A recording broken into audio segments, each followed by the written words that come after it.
boombox and like dancing inflatable frogs and the everything.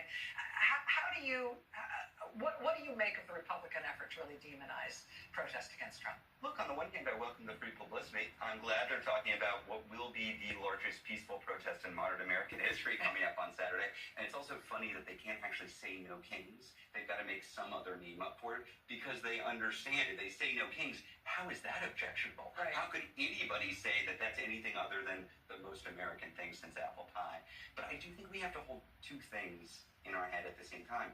One, anybody who's been to a protest this year that's been organized by Indivisible or No Kings has seen moms and grandmas and kids and dogs and funny chants, and it was a feeling of joyous power out in the streets. And on the other hand, we've got an authoritarian regime who wants to crack down on free speech. So we should show up in force, and we should take care. We should attend the security training briefings. We should attend the how to de-escalate briefings and trainings.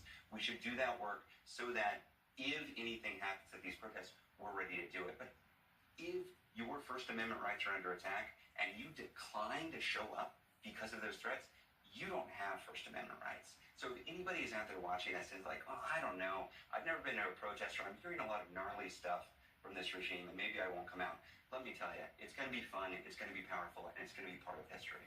What about the trainings that you have been doing? We talked about this last time I spoke with you. We talked about it, that in addition to organizing demonstrations, in addition to organizing political action where you're asking people to, contact their elected officials about something they're doing right or something they're doing wrong, you've also started doing this movement building work of training people in nonviolence, training people in communications tactics, training people to organize other people along those lines. How are those trainings going? I mean, pretty incredible, Rachel. So coming out of the first No Kings protest, we had 2,169 events. There were 5 to 6 million people out. And what we funneled folks into was a training series on strategic non-cooperation.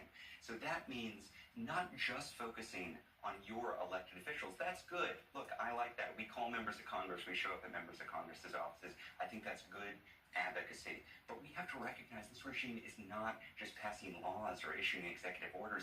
It's threatening media institutions, universities, businesses, law firms, and we've got to wield our power to buck up those institutions that might otherwise fail. I think case in point is Disney and ABC News with Kimmel, him being bullied off the air, mass protests, mass opposition, and suddenly Disney finds some courage. Yeah. If you want courage to spread, you've got to spread that courage yourself. But that means focusing where you actually have leverage. So doing trainings coming out of these big protest events are a way to go from one day of protest to sustained opposition to the regime. And that's what we need.